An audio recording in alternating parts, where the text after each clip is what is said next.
Hi, I'm George the Antique Nomad. Come with me as I wander the country in search of valuable vintage, amazing antiques, and cool collectibles. We'll buy, sell, and trade at antique malls, shops, and shows, estate sales, flea markets, thrift stores, anywhere people go to find really interesting things that just aren't made anymore. So come on, let's go! Hello everybody! Welcome to the Antique Nomad's monthly bonus video. This is a fun time for me to show you 20 items. These are all going to list on eBay, and if you are a level 2 member, you will see the listings drop as you watch. We will have links in the description, and you can click right on that item, see what the asking price is, what the buy it now price is, watch the item as it goes through its auction phase, or if you like, you can just buy it straight away. If you're not a level 2 member, you are welcome to click the link in the description to find out more about what that entails. Level 2 members do get early access to this video before we release it to everyone. And we're very appreciative of the contribution that they make that makes this bonus video possible. So thank you so much. For the rest of you, we're really glad to share the information. If the items are still listed on eBay and haven't sold, you have a chance also to take a look at them. And if you are looking after the fact, well, it'll give you good information on how things did and what they sold for. Could be useful to you as a reseller, or if you're a collector, to know what the market is for the items that you have. So in any case, we really hope that you enjoy this and that it's helpful to you. I really enjoy putting aside 20 interesting items. Some of them are more premium items, some of them are things that I just think have an interesting story. I like to be able to embellish a little more and tell you more about them. So without further ado, let's get started on the first item. It is a match safe, and it is a match striker as well. This is Torquay Mottoware. Mottoware was made in England in the Torquay area, which is across the channel from France and is a big destination for tourists in England going to the beach. And this one says, "I'll help console you." Now that may mean that lighting the fire will help console you, or perhaps having a smoke, because this was made sometime in the 1920s or 30s by the Vale Company. That was one of several potteries in Torquay. There's natural redware there, so you see that the clay is red. Vale is embossed there, that particular stamp. Vale was interesting amongst the Torquay potteries because they cited their place on the site of a medieval tile making spot. So it was actually a place where ceramics had been made for hundreds of years before they started the factory in the 1880s. And the fellow who started the factory was an adherent to the ideas of William Morris, who wrote a treatise on how Victorian industrialization was causing people to be basically non-creative, non-craft, that they weren't putting their interests or passions into things anymore, and that it was all just production line. And so Vale tried to make working conditions different and also do a lot of things by hand. And so you'll see all of the painting is hand done. The incising of the motto is hand done. Now this is a match striker because you would take the match out here, and then this rough surface is how you would light it. I'm not going to do it because it leaves a little sulfur on there. Not that you can't clean that right off, but that's the purpose of these, and that's why you would see these set on tables. Torquay Mottoware often has these dots here. Vale was eventually taken over by Whatcom, which was the largest of the Torquay potteries, and operated until about the mid-1960s, when a lot of the Torquay factories actually shut down. If you're thinking Torquay sounds familiar to you, if you're a fan of the TV show Fawlty Towers, that was set in Torquay, where John Cleese is a very irascible hotel manager. And that was based on a true story of an experience they had when they were touring as the Monty Python group and ran into a very irascible hotel manager in Scotland. So anyhow, this is a fun piece. These usually sell in the $40 to $50 range. There are some Torquay pieces that can sell for thousands. There's a Torquay Collectors Society in both England and America that you can join. And I got this from a lovely viewer who had extra pieces in her collection, but she has an amazing collection. Cat figures, gargoyle looking pieces. They did a lot of artware. things that a lot of us have never seen. So I wanted to introduce you to Torquay pottery, and I think this is a wonderful piece to do it with. When I first got into the business, there was a reference book called Naughties, Nudies, and Bathing Beauties, and I thought, what in the world is that? Well, here's a good example of one right here. This really cute flapper sitting on a star. I think she's just so wonderful. In fact, my mother collects these, and she had one of these in her collection, and I liked it so much that I made it the logo for my Florida estate sale business. It's marked Made in Japan on the back. This one's 1930s. The Germans and Austrians really started doing the little nudies and bathing beauties back around 1900 as novelties. And as their popularity increased, they started doing all sorts of things, swimming and skiing and sledding and all sorts of fun things like that. And they typically are Gibson girl look, or if they're a little later in time, they look like this gal, they're the flappers. I just think this is so fun. This one was made in Japan because the Japanese, of course, were competing with the Germans and Austrians to supply giftware to American stores. So this was something that was right up their alley, and I just think it's the neatest thing. I'm very partial to it. So, because there's one in my family, I decided we could let one go, and this one is starting somewhere in the $40 range. These can be very expensive. Some of the German ones can be a few $100s, and sometimes even more. And the Japanese ones are no slouches either, so I'll be interested to see how this one does, and it's going to drop on eBay right now. Next piece I have is also a cute piece of giftware. This one is more modern. This is a company called Langham from Norfolk, England. We're getting a lot of English things today. Let's get that focused on there. This is a Hedgehog, and this is one of the better looking ones. This is a standard piece they've had in their line. The person who started the glass blowing for Langham was Paul Miller, and you can see his signature here. He started the firm in 1979, so at a time when very few new enterprises were starting in England, he took the plunge and started hand blowing glass. You can still go to the factory. You can see their label here, Langham Glass, and then the Union Jack to signify it was made in England. It also has an acid mark, Langham, England there, and then he's etched his signature on here. I don't think all of these pieces are signed by him, so I think this one's a little more special. And these, because it's signed by him, I think it's an older vintage piece, also because of where I got it. They do still produce something that's very, very, very similar to this. It's a little grayer now, though, in the glass. You can tell that difference between the older and the newer ones. And also, they charge 40 pounds now for them, which is the equivalent of about $50 to $60. So these were not inexpensive when they were new, and they're very, very limited production. And since this one appears to be a little bit more vintage, I thought it was legitimate for us to sell on this channel.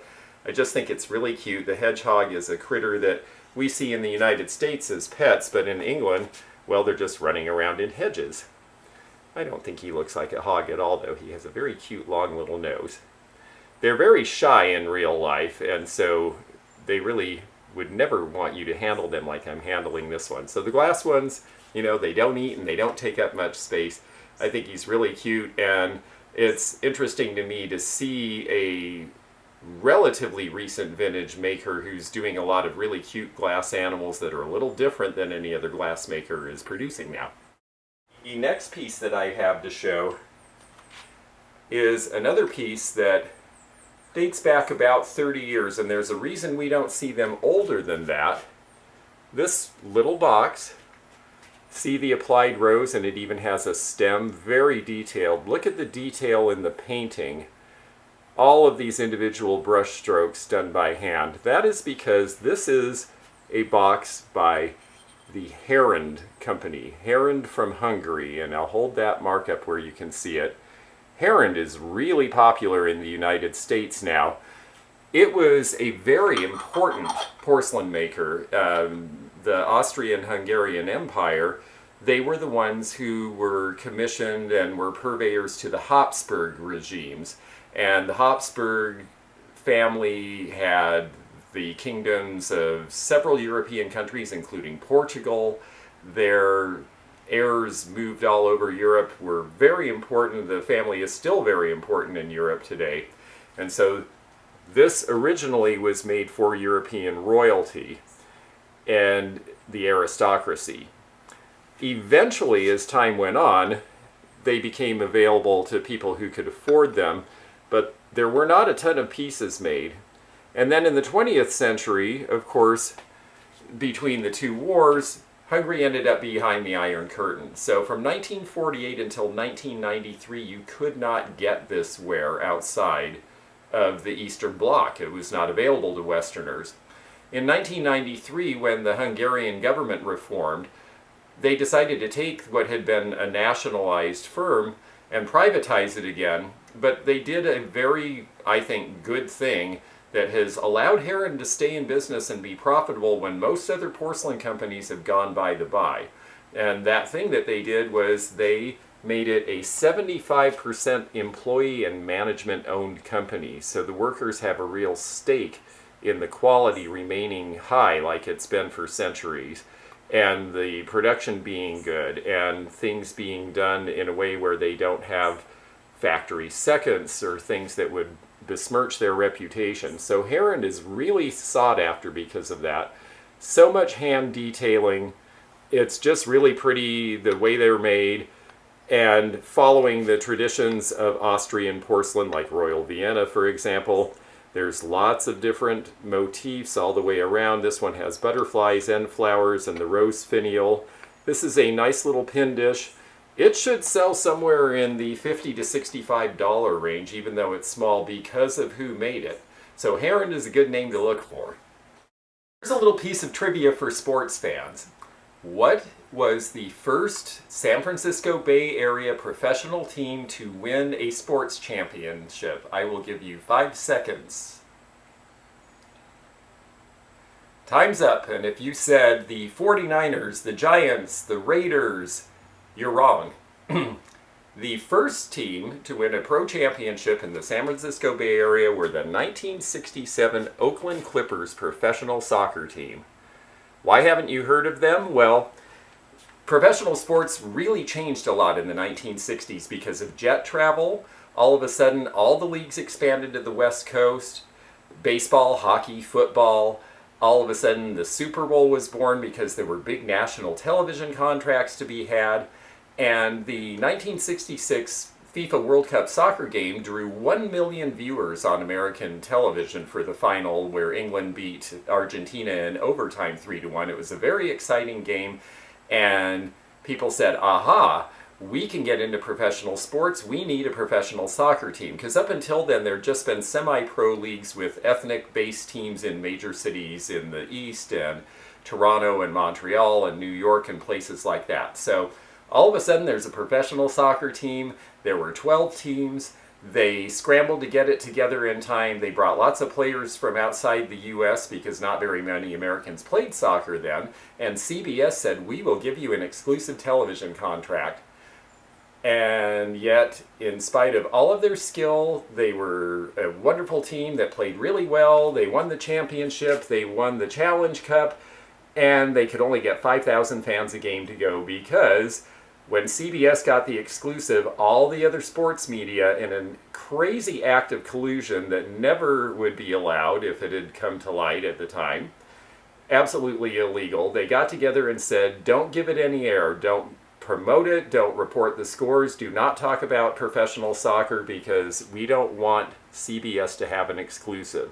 And so the pro soccer teams pretty much disintegrated within a few years. Within 3 years, this team, despite how great it was out of business. And so were most of them. And it took years for professional soccer to become established. Now you can have, instead of 5,000 a game, you could have 50,000 at a game in Seattle, go Sounders, or Atlanta, and lots of teams draw 20 to 30,000 a game. So there's a whole lot of people who follow professional soccer now who are interested in the early historical pieces, and they are a lot scarcer than the same thing in football or baseball from the same time. And that is why this 99-cent Goodwill find should sell for $25 or more. And I will take a 2,500% markup anytime I can get one. So this is going online now. We're getting near the end of the professional season for this year, and that's a time when people often buy for their collections, so I'll be curious to see how this does. Next up, this is very heavy, not the easiest thing to hold, but it's a wonderful example of a wonderful line of Dansk.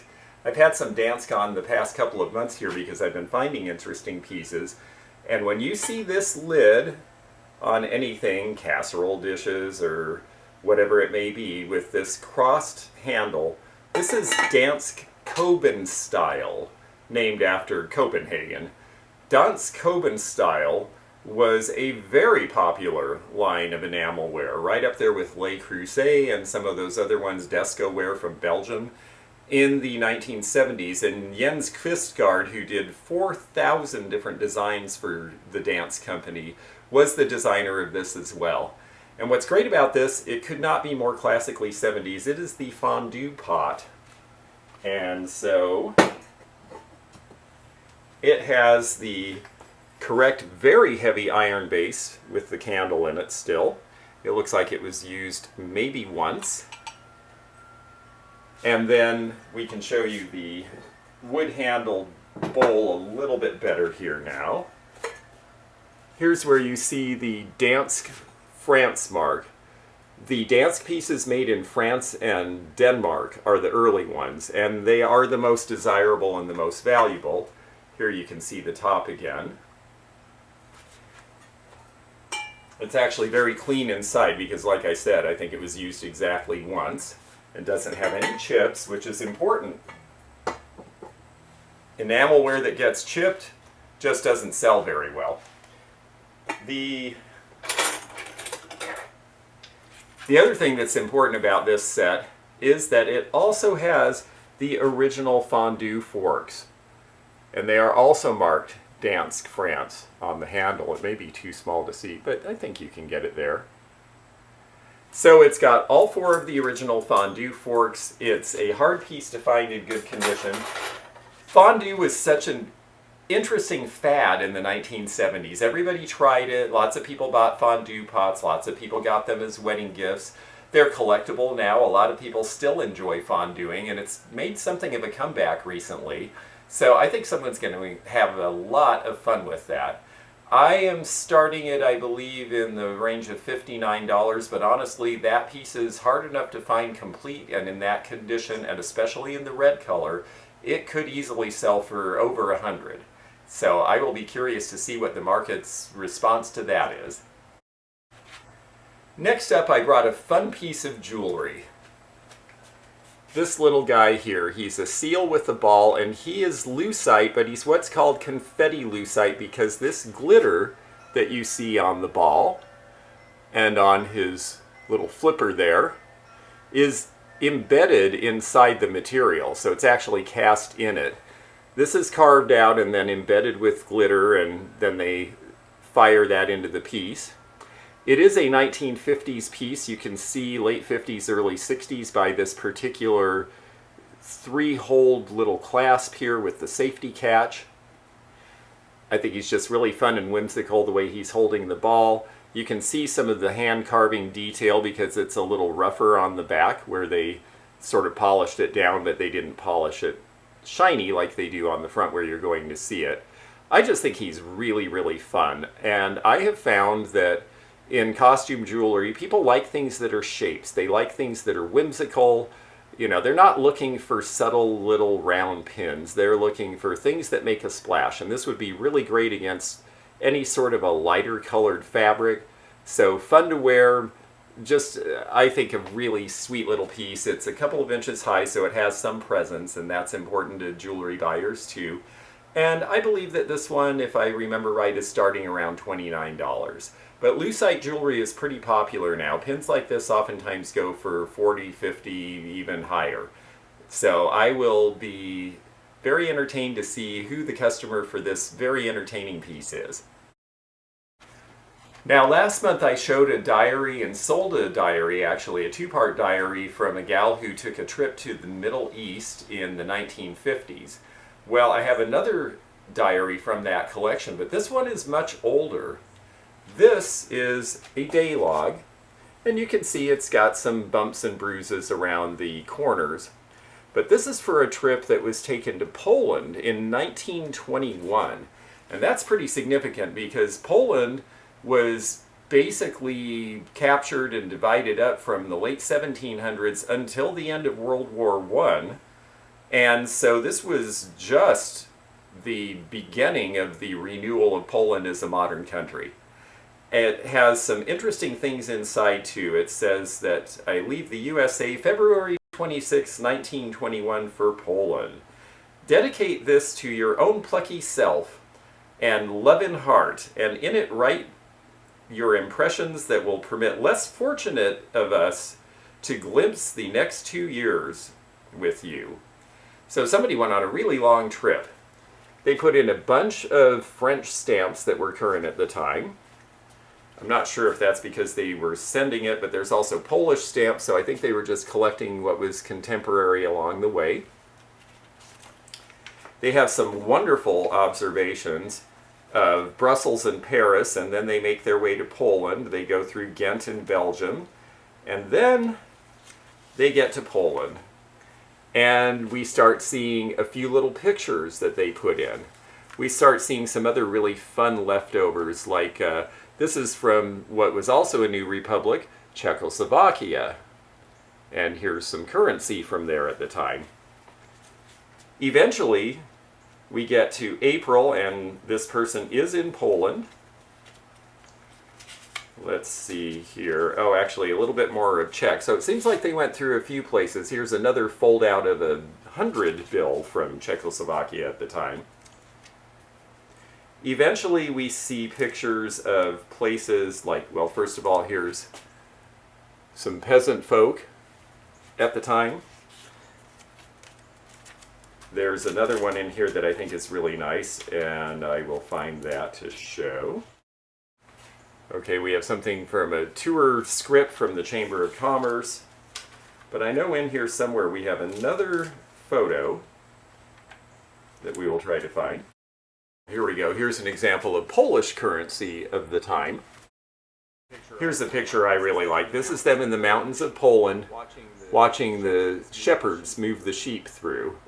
What a great picture, and all sorts of details. Every day of this very lengthy trip through the central part of Europe, they talk about, have I mentioned how a lot of people have bow legs and rickets and tuberculosis here? It's really awful. It reminds me of what it was like during the Spanish flu. That's very interesting in context of the times. It's just a really interesting read. I think there's so much joy and fun, and like the person who wrote the dedication said, this is a great way for those of us who were not fortunate enough to take a trip through Europe in 1921 to enjoy what traveling through Europe at that time was like. I just think it's a wonderful little piece. The diaries that sold last month went for, I think, around $40 on a buy it now.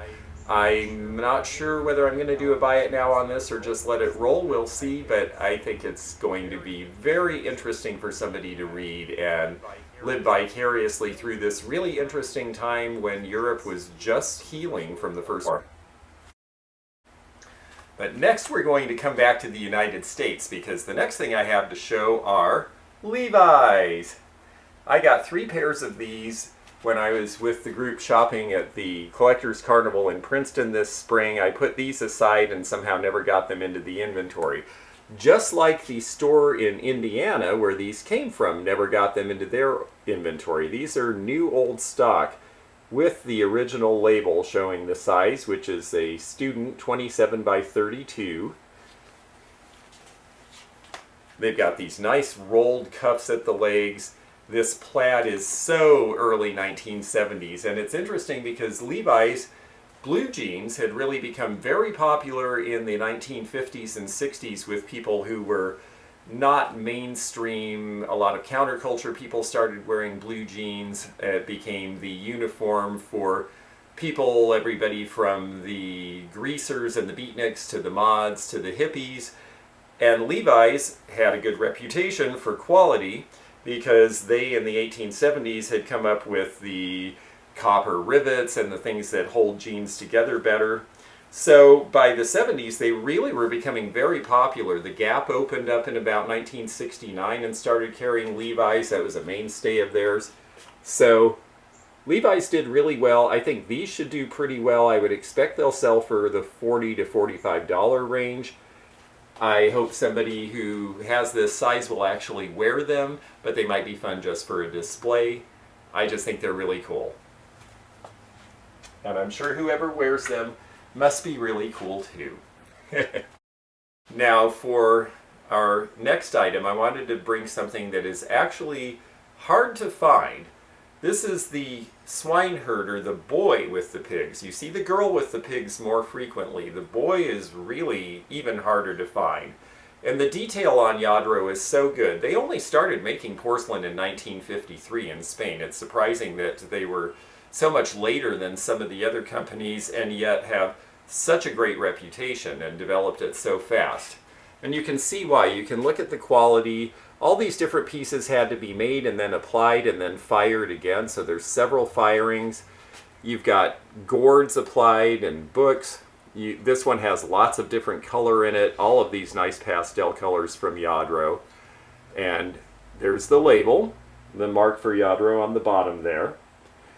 The Boy Swine Herder is something that I have not seen sell online for quite a while. In fact, it was hard even to find images of this piece online. Again, you see the girl a lot more frequently.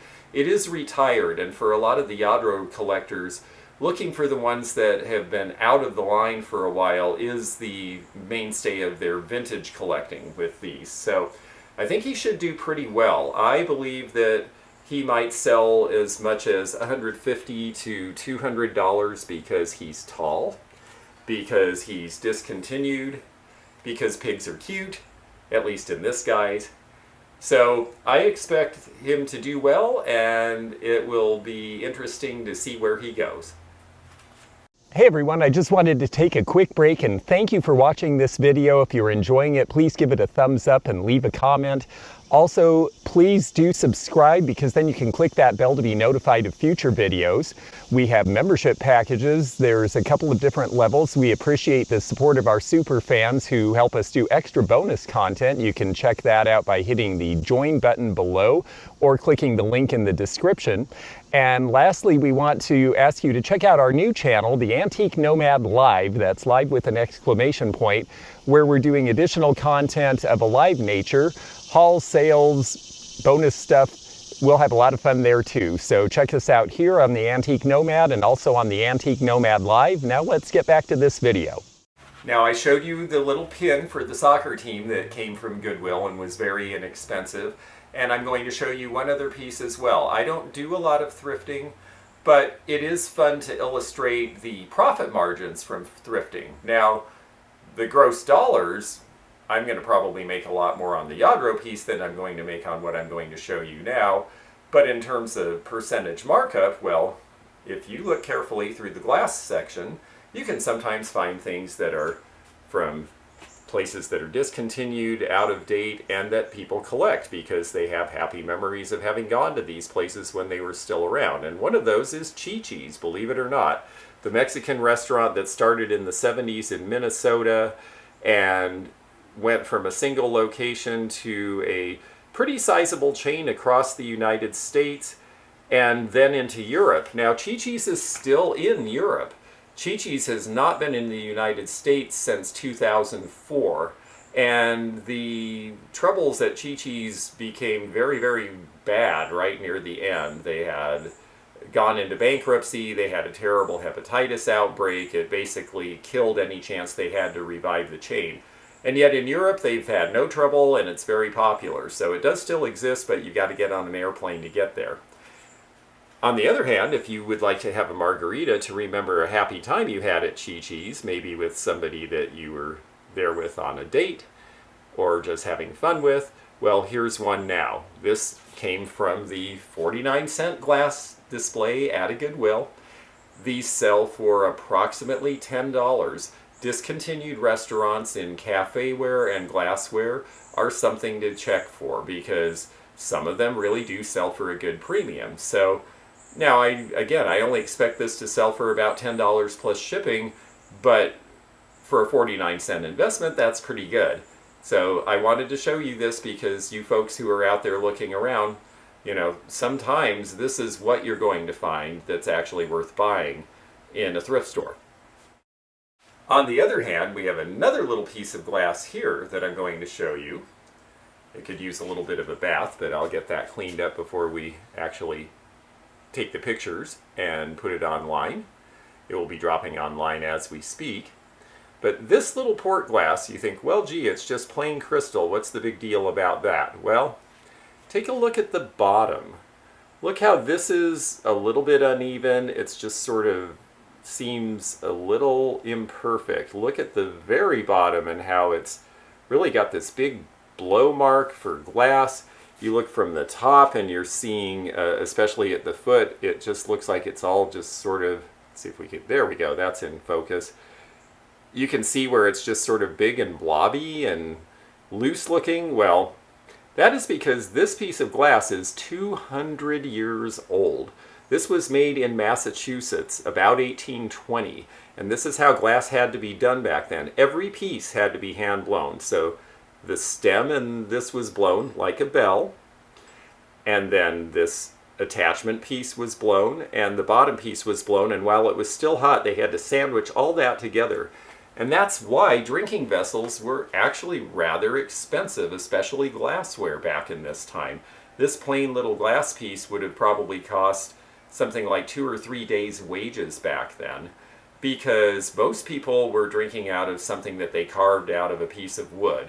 Or if they had a little bit of money, they might actually be able to afford pewter back then. Pewter turned out not to be a very good idea to drink out of because it was full of lead. So a lot of people decided they wanted glass instead. And you can hear how much lead or flint it has in it because it rings like a bell. So this unassuming little glass piece, which I got very inexpensively at an estate sale where they didn't realize that this was not just a little inexpensive glass piece from the 20th century, should sell for about $20 to $25. And I'm just glad to be able to have saved it because newer clear glass isn't selling well, and I had visions of, oh, if I don't buy this, it's going to end up in a landfill and we're going to throw away a 200-year-old piece of history.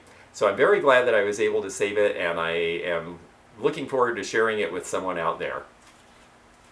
The next items I have to show you are very heavy and good quality, so let me hold them up and then you can take a look. These are the Monk Bookends. These are hand painted. You see them without the paint. The painting really makes them a lot more valuable because of all the detail. Look how they colored the books different colors, and the monk's cloak is a very beautiful deep crimson. I'm going to set one of these down so I can show you the detail better. I think we'll hold this one up. They're hollow on the top, but they're heavy on the bottom. This was done by the Aronson Art Metal Company, and it's got a nice mark, copyright 1920 on the bottom.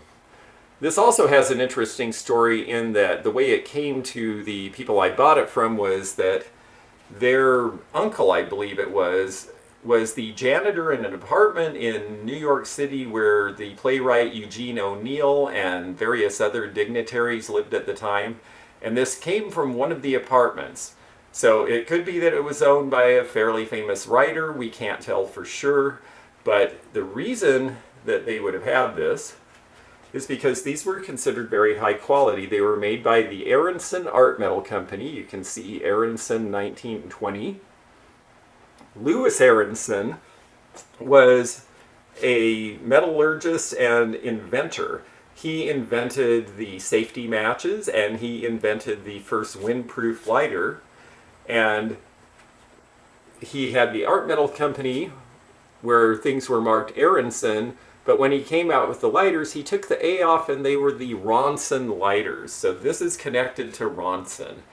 And they're just beautiful. His work was really good. The detail was really good. And this just, to me, it bespeaks of its quality. It has the original felting on the bottom, still in good condition. Because of these being painted out, they should sell for somewhere in the $85 to $95 range. My next listing is going to be a twofer because these two items are related, and they are poker. They're really neat looking, I think. The condition is really good, but the thing that's significant about them, you can see it here, is the maker. These are Tiffany and Company. Tiffany was originally a jeweler in New York starting in the 1830s, and Tiffany did some things that were unheard of at the time. The first thing they did is they put firm prices on things. Up until that time, if you went into a store, it was assumed you were going to haggle, and nothing was priced, and you just bartered and dickered back and forth. Tiffany decided, no, we're going to brand ourselves as a luxury good maker. We're going to charge a high price, make a good product, and put a firm price on it, and if you want it, you will pay the price. And that helped really set them apart. It was a very, very smart move. They eventually evolved into other housewares, and then in the 20th century, they started doing the Tiffany and Company marks on some of these lines. And I think that the reason for that is that they were starting to have things made other places. Like I believe this little mark here from the 1980s says made in Japan on the bottom. So they got a good quality Japanese porcelain company, probably Noritake or one of the ones associated with them, to make these for them. But they had to have their label on it. So that's why it says Tiffany and Company. Anything that has decks of cards on it over the years has proven very collectible, whether it's the Royal Bayreuth card porcelains of the 1910s or this line, which again is something that we see from about the late 80s primarily. And I was pleasantly surprised to see that these pieces sell fairly well, considering that they really are just a mug and a plate. They still should sell for somewhere in the $35 to $40 range for the set plus shipping. So we're going to put them out there and see who has the best hand. This next bowl is Fostoria Glass from Ohio, and it was a real departure for Fostoria. This is the beginning of colored etched elegant depression glass. I mean, they call it elegant glass because it really was before and after the Depression, but because a lot of it was in that time frame, some people call it elegant depression glass. This is Fostoria's June pattern, and I think you can see the bow knot and the flowers and the delicacy of the etching. Fostoria had made the American pattern, which is very cubist and a lot of very clear, hard-lined, fairly austere pieces, and this was a real departure for them. This blank is called Fairfax, and then June is the etched pattern on it. I love the shape of this console bowl. I just think these are so fun when they turn upside down like this. And the idea was that you were going to arrange your flowers or put your fruit in here, and then you would have this lovely piece around it where you could see all this detail in the glass. You could have bought a pair of candlesticks to go on with this too. Consoles or sideboards were very popular pieces of furniture in the 1920s because people started putting in more formal dining rooms where you would serve off the sideboard and then take it to the table. And when the sideboard wasn't in use for that, then you had a console set, a bowl with 2 candlesticks, and perhaps a nice display of fruit or candy or whatever you were serving in there. Fostoria June, when people started really collecting the elegant glass, was arguably the hardest to find, most expensive pattern as far as stuff that made a lot of different pieces in a line and wasn't really obscure. And it is still very collectible. This bowl should sell somewhere in the $65 to $75 range, and we will find out what the market for June is now. But it's just a beautiful, beautiful piece. I'm going to hold it one more time so that you can see the color of pink maybe a little better, because with this brown background it really doesn't do it full justice. Let's see if I have a piece of white paper to put behind it so that you can see the color a little better. It is just neat It's much prettier in person. Whoever gets this, I think, is going to be pleasantly surprised. Well, we're sure looking at a lot of things that were little luxuries in their time, and this next piece has an interesting story because it was not just a little luxury, but it was a little luxury for tourists who could go someplace very exotic at the time that this was made, and that would have been Florida. Before the 1920s, when there were roads and people could drive there, Florida was mainly a tourist destination for wealthy people who could get there by train. The trains didn't run through most of the state of Florida until the teens. And so you had to take a train and then take a boat or a yacht. You probably would end up going to Jacksonville and then going up into the St. Johns River and places like that. And when the fancy hotels started to be built along the coast, a jewelry company from Jacksonville started opening stores in all of that. The jewelry company was Greenleaf and Crosby, and they had originally formed in Jacksonville during Reconstruction.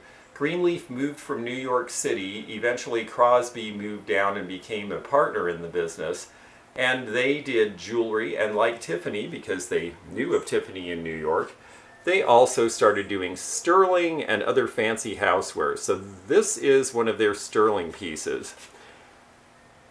And they wanted to make things that were very much in tune with this luxury tourist market that was coming to Florida at the time.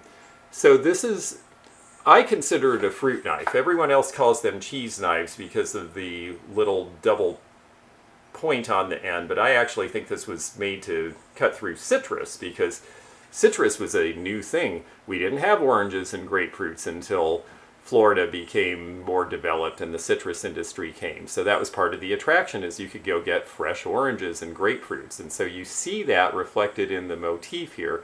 You have sort of a Spanish colonial crest, but then you have a citrus fruit in here. It's a neat design.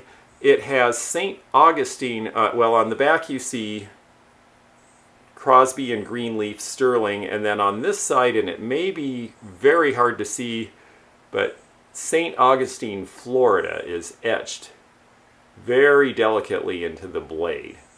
And the reason for that is that Greenleaf and Crosby started opening stores in the lobbies of the big tourist hotels, the Royal Poinciana in Palm Beach, the Alcazar in St. Augustine, and the Breakers in Miami. All had jewelry departments where these people sold this type of thing, and they did very well. There's a big building called the Greenleaf and Crosby building in Jacksonville that's still there, built in the 20s in the Chicago style of architecture. They sold out a few years later, right at the beginning of the Depression, so these were not made for a very long period of time. This one should date to sometime around 1895 to 1910. And the value on these is typically around $50 these days. So a nice, interesting, and somewhat obscure piece of Floridiana. I don't know whether a sterling collector will end up with this or someone who collects Floridiana, but in any event, it's a neat piece and I'm looking forward to seeing how it does. The next item I wanted to show is going to be interesting to somebody out there because Viking Glass is a big collectible now, and this is a booklet done in 1950 called From American Sands and Artist Hands, and on the back it has the Viking Glass label. Viking Glass was originally the New Martinsville Glass Company, and they went bankrupt in the 1940s during the Second World War, I think partly because of war restrictions on production. And they had to reform, and they decided that they were going to reconstitute themselves as Viking Handmade Glass because they realized that the people who were interested in Scandinavian modern would respond to a name like Viking. So they started making more modern glass, but here you see, this is by the Viking Glass Company of New Martinsville, West Virginia, makers of treasured American glass, a story with pictures about the creation of America's handmade glass, and they do show the whole process in terms of, here's a fiery furnace, what a glimpse in a glass house will show you, and then they actually show the people who ultimately would make all of those great swung vases and patio lights and all those things that people are really into collecting now. Here they show them gathering the glass on the big long stem to blow the glass. They show the whole process of polishing and what they do to do the handwork. They show the woman carrying the pieces from the kiln to the lair where it cools down. And then they show some examples of the product. Here's all sorts of things that they were making at the time. Now, what they were making at the time was a lot of stuff that was a holdover from the elegant depression glass days. They show some examples in the back, but they also show some of the new lines they're starting to form under Viking. So you see this Prelude pattern, which was one of their most popular elegant glass lines. But then you also are starting to see new shapes in basketry. You're starting to see square forms in the Art Moderne. And here is the Swan. This is the very beginning of the Epic line that eventually turned into all of those swung vases, all of those patio lights, all that cool stuff that we really love now. So if you are a glass enthusiast and you want to read more about the glass you want to live with, this little booklet is just really interesting, and it will show you how all of that wonderful glass that you like so much was actually created. I think this is a great booklet. It's hard to find. I had it in my collection for a number of years, and I've decided to let it go. So I hope some other glass fan like myself really enjoys it. It's the first time it's seen the light of day in a long time. We'll see who gets it. Next up we have this box. And what is in this mysterious box? Well, it is a Minolta Camera. And Minolta was a Japanese company. They no longer are making cameras. They merged into something else, and that company quit making cameras in 2006. But Minolta originally stood for Mechanism, Instruments, Opticals, and Lenses by Tashima back in 1931 when they started making all of that good stuff. And that acronym boils down to Minolta. What's significant about this set is that it is a spy camera, and it's got the original box, it's got the original flash, it's got the case, it's got the paperwork. It is absolutely fully complete. Spy cameras were something that people really started to enjoy in the 1960s and 70s. Now, the first spy cameras were made before the Second World War, but the spy camera phenomenon was really in this era. And the reason that spy cameras became a big deal was partly because of the interest in all that secret agent skullduggery that was going on. And television shows like The Man from U.N.C.L.E. or even Get Smart, where they showed people who were secret agents actually using these little cameras. And so people started to buy them because it was a nice way to subtly take pictures without everybody seeing it. Now everybody's used to people taking pictures all the time, but there was a time when it was kind of considered rude to just walk up and start snapping pictures of people, so this was a way you could do it on the sly. My grandmother took one of these on a trip when she, as a reporter, was allowed to take a train through from West Germany to Berlin, and they said, whatever you do, don't take pictures, and she had her little spy camera and was taking pictures out the window of the train in East Germany, and was caught and detained and almost arrested, and who knows what would have happened to her. Her spy camera did not come home with her. So I get a kick out of these just because of the family story, but this one's really neat because it's got all the parts, it's in the box, it doesn't look like it's ever really been used. I would think this would sell somewhere in a $60 to $65 range because of the completeness of the set, and we'll find out together.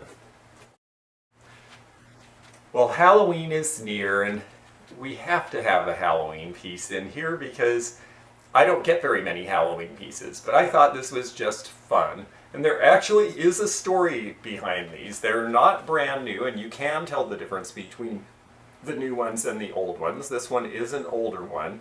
It's just melted plastic, but these originally in the late 60s and early 70s were done by a company that's no longer around, called the Cage Company, K-A-G-E, from Hartford, Connecticut. And the way you can tell the newer ones from the older ones is, for example, along the edges, it's not completely flat and smooth. There's little bumps and pieces that stick out a little farther than the other stuff. And the edges of the little curlicues themselves are not flat and smooth either. So that is a way that you can indeed tell the earlier ones from things similar that might be being made today or have been made recently. I just really like this. It's got the witch's hat. They sometimes have different colors in here. This is a nice sort of end of day mix of a whole lot of colors. It's got just the really fun countenance, don't you think? Happy Halloween.